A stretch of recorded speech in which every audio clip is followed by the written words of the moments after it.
சுவையான இறால் வெந்தய குழம்பு ரெடி.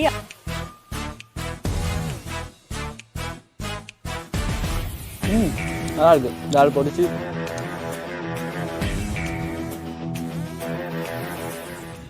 உறவுகளுக்கு வணக்கம். நான் தான் உங்கள் தீபா. இன்றைக்கு வெளியில் இருந்து ஒரு முக்கியமான சமையல் காணொளி.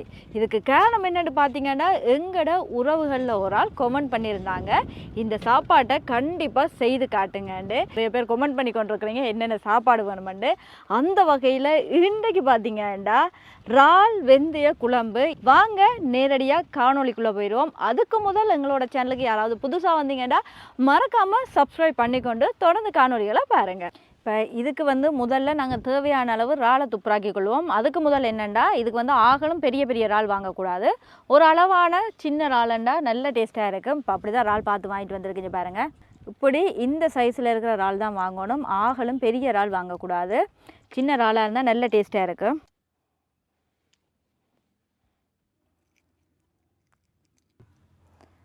இப்போ பார்த்தீங்கன்னா தெரியும், இறாலை துப்புரவு செய்து எடுத்தாச்சு. இப்படி குட்டி குட்டி இறாலாக இருந்தால் தான் கறிக்குள்ளே போட்டு சாப்பிட டேஸ்ட்டாக இருக்கும். பெரிய இறால் இல்லை, ஏன்னா இது வெந்தய குழம்போடு சேர்த்து போடுறதால அது சின்ன சின்னதாக இருக்கணும். சின்ன சின்ன இறாலுக்கு டேஸ்ட் கூட.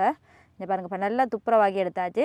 இந்த இறாலோட தலை இருக்குது தானே, இந்த தலையில் உப்பும் மிளகாத்தூளும் போட்டு மிக்ஸ் பண்ணிவிட்டு அப்படியே பொரிச்செடுப்பாங்க. நல்லா கழுவணும். கழுவிட்டு அதுக்கு பிறகு உப்பு மிளகாத்தூள் போட்டு பொரிச்செடுத்தால் நல்ல டேஸ்ட்டாக இருக்கும். இதுவும் வேஸ்ட் பண்ண தேவையில்லை. ஆனால் இன்றைக்கு நாங்கள் இந்த இடத்துல எடுக்கல. இன்றைக்கு நாங்கள் இறால் மட்டும் தான் எடுத்துருக்கோம். அப்படி குட்டி குட்டி இறால் எடுத்துருக்கிறேன். இப்போ இறாலை நல்லா கழுவி எடுத்துருவோம். ஏன்னா இறாலை துப்புரவு செய்தாச்சு. அடுத்து இறாலை நல்லா கழுவணும். சில வேளை இறாலில் இந்த மணல் இருக்கும்.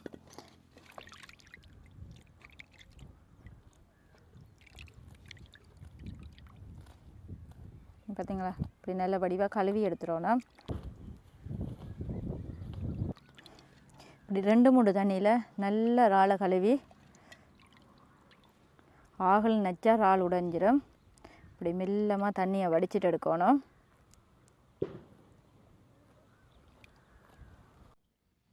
இப்போ நாங்கள் இறாலை துப்புரவு செய்து கழுவியெல்லாம் எடுத்தாச்சு. இப்போ அடுத்தது அடுப்பை பற்ற வச்சுக்கொள்ளுவோம். சட்டியை அடுப்பில் வச்சு சட்டியை கொஞ்சம் சூடாக்கிடுவோம். இதுக்கிடையில் இறால் வெந்தய குழம்பு வைக்கிறதுக்கு என்னென்ன பொருட்கள் தேவைன்றதை பார்த்துட்டு வந்துடுவோம். முதலாவது வழமை போல் நல்லெண்ணெய், அடுத்தது 2வது தேங்காய் பால், அடுத்தது புளி கரைசல், மற்றது உப்பு. வெந்தயம் எப்பயுமே வெந்தய குழம்புக்கு கொஞ்சமாக எடுங்க, ஏன்னா நிறைய எடுத்து நிறைய கைப்பாக இருந்தால் அது சாப்பிட்றது கொஞ்சம் கஷ்டமாக இருக்கும். அடுத்தது மிளகாத்தூள், வீட்டு மிளகாத்தூள், உள்ளி, பச்சை மிளகாய், வெங்காயம், முதலாவது தேங்காய் பால், கறிவேப்பிலை, மற்றது இறால். இவ்வளோ தான் இதுக்கு தேவையான பொருட்கள். இப்போ சட்டி பார்த்திங்கன்னா நல்லா சூடாகிட்டு இதில் நல்லெண்ணெய் ஊற்றுவோம். இப்போ நாங்கள் என்னத்துக்கு நல்லெண்ணெய் ஊற்றுறோம்னா, இறாலை முதல்ல ஒரு கொஞ்சம் பொரிச்சு எடுத்துக்கொள்ளுவோம். பொரிச்சு எடுத்துகிட்டு போட்டால் நல்ல டேஸ்ட்டாக இருக்கும். இப்போ இதில் இறால் பொரிக்கிறதுக்கு தேவையான அளவு நல்லெண்ணெய் விட்டால் காணும். எப்பயுமே வெந்தய குழம்பு செய்யக்க நல்லெண்ணெயில் தான் செய்யணும், அதுதான் டேஸ்ட்டாக இருக்கும்.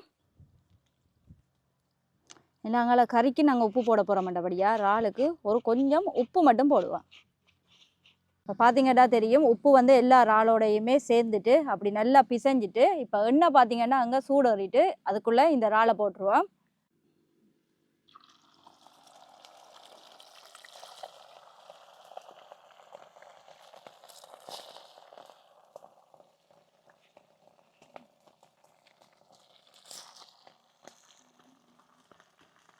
நல்லெண்ணெயில் இறால் பொரிக்கிறபடியா அப்படியே நுரையாக வரும். இது விரும்பினா தேங்காய்லையும் செய்யலாம், ஆனால் நல்லெண்ணெயில் செய்யக்க நல்ல டேஸ்ட்டாக இருக்கும். நல்லெண்ணெயில் இறால் நல்லா பொரிஞ்சு அது கடைசியாக கறியில் போட்டு சாப்பிடக்க டேஸ்ட்டாக இருக்கும். இது பாருங்கள், போட்டு 2வது நிமிஷத்துலேயே இறாலோட கலர் நல்லா மாறிட்டு, ஆனால் இப்போ லைட்டாக அமர்த்தி பாருங்கள், அந்த கிறிஸ்பியாக இருக்காது, அப்படியே அமர்த்துப்படும், வலுவழுப்பு தன்மையாக இருக்கு. மூடி வச்சிருவோம். நல்லெண்ணெயில் பொரிக்க ஒரு வாசம் வரும். இறால் நல்லெண்ணெய்லாம் சேர்ந்து எந்த ஒரு சாப்பாடுமே நல்லெண்ணெயில் செய்யக்க நல்ல ஒரு வாசமாக இருக்குது. அது உடம்புக்கு நல்ல சத்து. இப்போ இன்றைக்கு வெந்தய குழம்பு நாங்கள் வேறொரு முறையில் செய்ய போகிறோம். எப்பயுமே வெந்தய குழம்பு இன்றைக்கு நிறைய வெந்தயம் போட்டு தான் செய்யணும்னு சொல்லுவீங்க. இல்லை, குறைந்தளவு வெந்தயம் போட்டு செய்தீங்கன்னா யாருமே இப்போ வேணாம்னு சொல்கிறவங்களும் வெந்தய குழம்பு எட்டி பார்த்து சாப்பிடுவாங்க. இப்போ திறந்து பார்த்துருவோம். ஏன்னா இப்போ இறால் பொரிஞ்சிருக்கும். இறால் கன நேரம் பொரிய விட தேவையில்லை, ஒரு 5 நிமிஷம் விட்டால் காணும். இப்போ பாருங்க இறால் பொரிஞ்சிட்டு இதுதான் சரியான பதம். பொன்னிறமாக மொறுமொருண்டு பொரிஞ்சு வந்தால் சரி, இறாலை பொரிச்செடுக்க வேண்டியதான். இப்போ இன்றைக்கு நாங்கள் வைக்க போகிற வெந்தய குழம்பு மச்சக்கறிக்குரிய வெந்தய குழம்பு. இப்போ பாருங்கள் இறாலை வந்து நல்லா மொறுமொருண்டு பொரிச்செடுத்தாச்சு. இதுதான் பதம். இந்த பதத்துக்கு பொரிச்செடுத்து இப்போ இறாலை இறக்கியாச்சு. இப்போ முதல்ல வந்து இந்த இறால் பொரிச்ச எண்ணெயிலேயே இந்த வெந்தயத்தை போட்டு நல்லா வதக்கிடுவோம். அடுத்தது உள்ளியை போட்டுருவோம். சின்ன வெங்காயத்தை போட்டுருவோம் அதுக்குள்ளே. இப்போ அடுத்தது பார்த்தீங்கன்னா பச்சை மிளகாவையும் ரெண்டாக வெட்டி போட்டுக்கொள்ளுவோம். ஆனால் என்னென்னா இப்போ இந்த முறையில் நாங்கள் வந்து வெந்தயத்தை முதல்ல போடுறபடியாக இப்போ நாங்களும் வந்து இறால் பொரிச்ச அதே எண்ணெயில் தானே திருப்பியும் அந்த நல்லெண்ணெயிலே தானே சமைக்கிறோம். இப்போ அந்த நல்லெண்ணெய் வந்து நல்ல சூடாக இருக்கும். அதனால வெந்தயத்தை போட்ட உடனே 2 கிண்டு கிண்டினீங்கன்னா காணும் டக்குன்னு ஹீட் ஆயிரும். அதோட உடனே உள்ளியையும் போட்டு ஒரு 3/4 பதத்துக்கு வந்தோடனே அடுத்தது வந்து வெங்காயத்தையும் போட்டுருவோம். அதுக்கு பிறகு பச்சை மிளகாவையும் போட்டு எல்லாத்தையும் நல்லா கிளறி விடுங்க. ஏன்னா இது வந்து குயிக்காக வேலை முடிஞ்சிடும். காரணம் என்னன்னா நாங்கள் வந்து இந்த இறால் பொரிச்சது வந்து எண்ணெய் வந்து நல்ல சூடாக இருக்கும். அப்போ அதே எண்ணெயில் போடைக்க எல்லா வேலையும் குயிக்காக முடிஞ்சிடும். டக்குன்னு பொன்னிறமாக வதங்கிடும். இது வதங்கி கொண்டிருக்கிற இந்த நேரத்திலேயே அடுத்தது வந்து மிளகாத்தூளையும் போட்டு இந்த நல்லெண்ணெயிலேயே அப்படியே வதக்கி எடுப்போம். உரைப்பு கூட வேணுமெண்டா அதுக்கேற்ற மாதிரி போட்டுக்கொள்ளுங்க. நல்லா இந்த நல்லெண்ணெயிலேயே இந்த மிளகாத்தூளும் இப்படியே நல்லா வதங்கட்டும். இங்கே பாருங்கள் இப்போ எப்படி இருக்குண்டு. வாசனை வருகுதா? மிளகாத்தூள் நல்லெண்ணெயில் வதங்கிக்க ஒரு வாசம் வரும். அந்த வாசனை வருகுது. அடுத்தது வந்து குயிக்காக நாங்கள் புளியை விட்டுறோணும் இதுக்குள்ளே.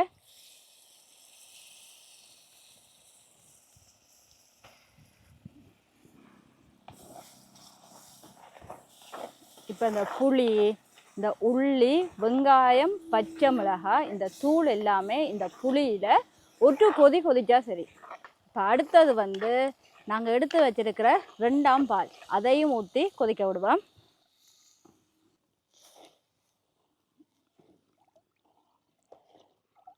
இப்போ இந்த கறிக்கு தேவையான அளவு உப்பு போட்டுருவோம். ஏன்னா இறாலுக்கு வந்து ஒரு கொஞ்சம் உப்பு போட்டு தான் பொரிச்சோம் நாங்கள். ஏன்னா இறால் ஒரு டேஸ்ட்டாக இருக்கணுன்றதுக்காக. இப்போ இந்த கறிக்கு தேவையான அளவு உப்பு போட்டுருவோம். அடுத்தது வந்து கறிவேப்பிலை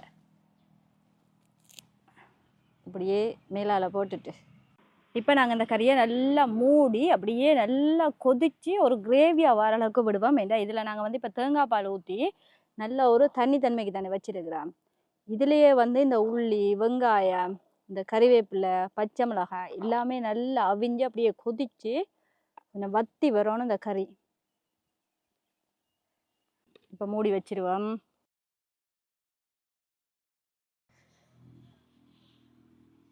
இப்போ இது நல்லா கொதிச்சுட்டுண்டா கறி முடிஞ்சுது. அடுத்தது சாப்பிட்றது மட்டும்தான் வேலை. ஏன்னா வெந்தய குழம்பு செய்கிறது ஒரு ஈஸியான வேலை. ஓகே, இப்போ பார்த்தீங்கன்னா நல்ல வாசனை வருது. இப்போ நாங்கள் சட்டி எடுத்துட்டு பார்த்துருவோம். மூடி எடுத்துருவோம். ஆஹா,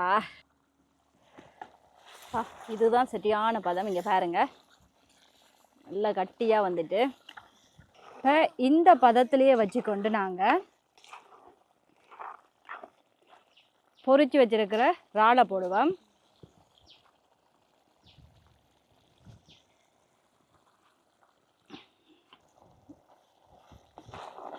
நல்லா இறாலை போட்டு கிளறிட்டு இறாலை போட்ட உடனே முதலாவது தேங்காய் பாலையும் விட்டு கொதிக்க வச்சிருவோம். ஏன்னா இறால் வந்து நாங்கள் முதலே வந்து நல்லா பொரிச்சலை வச்சுருக்கிறோம்.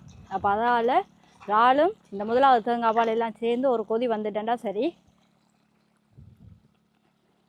இங்கே பாருங்கள், இதுதான் சரியான பதம்.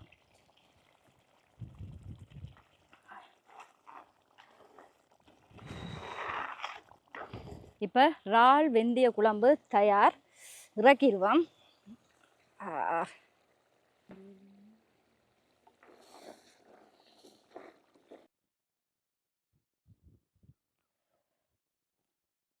இப்போ பார்த்தீங்கன்னா சுவையான இறால் வெந்தய குழம்பு தயார் பண்ணிட்டேன்.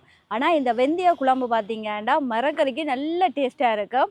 அதையும் தாண்டி மச்சக்கறி வைக்க இந்த வெந்தய குழம்புக்கு கடைசியாக நல்ல இறாலை பொரிச்சிட்டு அந்த குழம்புல போட்டு சமைச்சா நல்ல டேஸ்ட்டாக இருக்கும். அதையும் தாண்டி மாசி கருவாடுண்டுவாங்க, மாசி கருவாடு போடலாம்.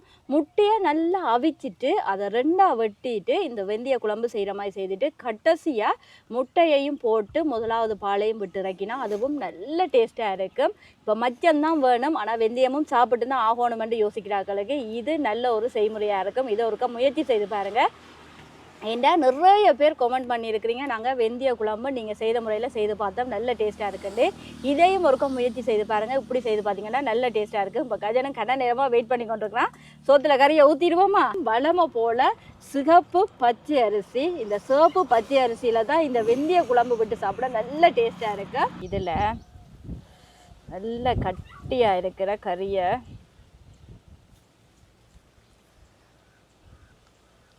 இங்கே பாருங்க, பொரிச்ச இறால், உள்ளி, வெங்காயம் எல்லாம் இருக்குது. நான் தானே சமைச்சேனா, கஜன்டியை கொடுப்போம் எப்படி இருக்குன்ட்டு சொல்லட்டேன். கஜன் அதுக்கு தயார். நான் வந்து அக்காட வெந்தய குழம்புக்கு அடிமை. இன்னைக்கு வந்து இறால் போட்டு செஞ்சுருக்காங்க. சரி, ட்ரை பண்ணி பார்ப்போம். இப்போ பாருங்க, இந்த வெந்தய குழம்புல உள்ளி இருக்குது, வெங்காயம் இருக்குது. அதை தேடையில் இந்த பொரிச்ச இறாலை தான் தேடி எடுத்து சாப்பிட்றாங்க. இப்போ இந்த மாமிசக்காரருக்கு கட்டாயமாக இப்படி செய்து கொடுங்க, கட்டாயமாக சாப்பிடுவாங்க. நல்லா இருக்குது. இறால் பொரிச்சு நல்லா கிரேவியோட அன்றைக்கு மாதிரியே வெந்தய குழம்பு மாதிரியே இருக்குது. சூப்பர். அன்றைக்கு மாதிரியே வெந்தய குழம்பு மாதிரியே இருக்கா? உண்மையை தானே சொல்லணும், பொய்ய சொல்லலையே. உரப்பெல்லாம் காணுமா? உப்பெல்லாம் சூப்பராக இருக்கும். ஆனால் வெந்தய குழம்பு பிடிக்காதவங்களுக்கு இந்த மெத்தட் பிடிக்கும். கசக்குதா வெந்தயம்? அதான் அந்த இறால் சேரும்போது அந்த கசப்பு இல்லை. சாப்பிட்டு பார்க்கலாம். சாப்பிட்டு பார்க்கலான்ட்டு இவனே சாப்பிட்டு முடிச்சிடுவான். அக்காவுக்கு தருவோம்.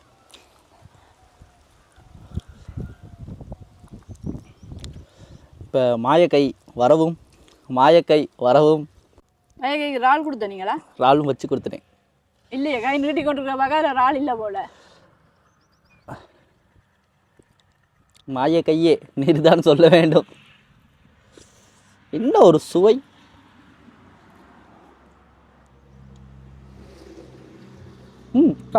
என்ன ருசிச்சு சாப்பிட்றாராமா? சத்ததே காணையில இல்லை மயங்கிட்ட புளிப்பு சுவை மாதிரியே இருக்கு.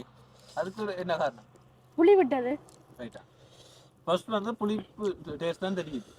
அதே பிறகு இறாலோட கடிச்சு சாப்பிடுங்க, அந்த இறால் கடிக்கும் போது அவங்களுக்கு அந்த கசப்பு தன்மை தெரியல. கசப்பே தெரியும். கசப்புண்டு எனக்கு தெரியல. ஃபர்ஸ்ட் வாயில வச்சோன்னே புளியாக தான் இருக்கு. அதுக்கு பிறகு இறாலோட சேர்த்து சாப்பிடுங்க, நல்ல டேஸ்டாக இருக்கு. உள்ளின்ற வாசம் வந்து சாப்பிடவே வருது. ஆனால் திருப்பியும் சொல்கிறேன், மறுபடியும் சொல்கிறேன், இந்த இப்போ முதல்ல தானே நாங்கள் வெந்தயத்தை வதக்குறோம். இறால் பொரிச்ச எண்ணெயிலேயே தானே வெந்தயத்தை போடுறோம். அதனால அவதானமாக இருங்க, இல்லாட்டி வெந்தயம் கசக்கும். வெந்தய குழம்பு தான். இந்த உள்ளி தாங்களே என்ன கொஞ்சம் மாயக்கை நல்லா இருக்கு. உள்ளி சேர்த்து கொடுங்க, அண்ணாவுக்கு நல்லா இருக்கும். உள்ளி எல்லாம் கலந்து. இல்லை, இந்த உள்ளியை நீங்கள் தனியாக சாப்பிட்டு பாருங்க, கொடுக்க வேணாம் கஜன். சரி, தந்துட்டீங்க.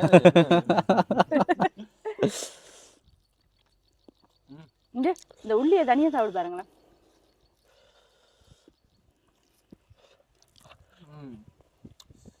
ஆனால் அந்த தூள் தான் நல்ல உரைப்பா இருக்கிறத நல்ல டேஸ்டா இருக்கு. கஜன் சாப்பிட்டு பாரு இந்த உள்ளியை மட்டும் தனியா. இந்த கறியில எது டேஸ்ட் கொடுக்குது சொல்லுங்க பாப்பா? உள்ளியா இறாலா? உள்ளி தான் மெயின் மேட்ரு. என்ன பொரிச்ச உள்ளி இருக்குமா? உள்ளி சாப்பிடாதவங்களுக்கும் இது ஒரு நல்ல முறை. என்ன அக்கா, உள்ளியே வேடா வேண்ட அந்த கறியில ஒதுக்குவாங்க தெரியுமா? அவங்களுக்கு இது ஒரு நல்ல முறை. நிறைய உள்ளியை போட்டு சாப்பிட வைக்கலாம். சரி, ஓகே, வேலைக்கு முடிச்சு விடுங்க வீடியோக்குள்ள. சரி, இன்றைக்கும் அவசரம் மன்னருக்கு. உள்ளிக்கு பூண்டு அல்டிமேட் டேஸ்ட். ஒரு வரையே காணும், நல்ல டேஸ்ட். உண்மையாகவே இந்த வெந்தய குழம்பு சரியான டேஸ்ட்டாக இருக்குது, நல்ல டேஸ்ட்டாக இருக்குது. ஆனால் இந்த கொமெண்டில் வந்த இந்த இறால் வெந்தய குழம்பு செய்கிறது எப்படின்றதுக்காக தான் இன்றைக்கு இந்த முறையை செய்து காட்டினோம். ஏன்னா இது கட்டாயமாக இந்த வெயில் நேரத்தில் அடிக்கடி சாப்பிட வேண்டிய ஒரு பொருள். வெந்தயம் சாப்பிட மாட்டேன், முள்ளி சாப்பிட மாட்டேன், ஆனால் வெயில் வைக்கக்கூட குளிர்மை இல்லை, தலை அடிக்குது, இப்படி நிறைய விடயங்களை சொல்லிக்கொண்டே தெரியல. இந்த நேரத்தில் இப்படி வெந்தய குழம்பு செய்து சாப்பிட்டீங்கன்னா வீட்டை எல்லாருமே சாப்பிடுவாங்க. இன்றைக்கும் ஒரு சுவையான சமையல் காணொலியோட அறுசுவை இதை போல இன்னொரு சுவையான சமையல் காணொலியோட பாய் பாய். பசிக்குது. பாய் பாய்.